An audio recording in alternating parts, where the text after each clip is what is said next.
আমি শাশ্বতী, আপনারা দেখছেন আমার রান্নাঘর। আজকের রেসিপি হলো পনির পাসিন্দা। এর জন্য লাগছে পনির, বেসনের নুন আর মরিচ দিয়ে আমি এটা গুলে রেখেছি। এছাড়া লাগছে টক দই,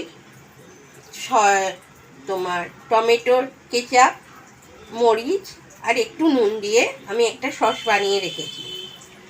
আমি পনিরটাকে চিকন আকারে কেটে নিয়েছি। কেটে নিয়ে মাঝখান থেকে একটা চির দিয়ে দিচ্ছি।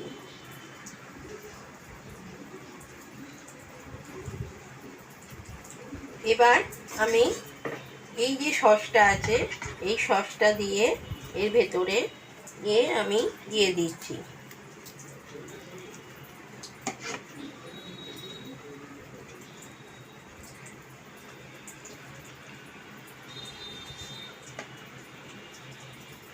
বেসনটায় ধনেপাতা আর কাঁচা লঙ্কা কুচিয়ে দিয়েছি। এবার পনিরগুলোকে আস্তে করে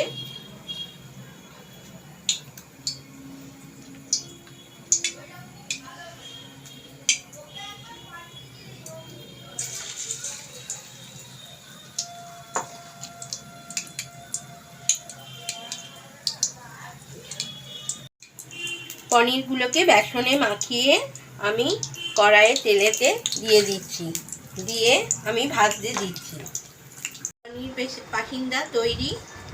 আমার নতুন নতুন রেসিপি যদি আপনাদের ভালো লেগে থাকে তাহলে আমাকে লাইক, শেয়ার এবং সাবস্ক্রাইব করতে আপনারা ভুলবেন না, যেন আমি তাহলে নতুন ভিডিও বানাতে পারব।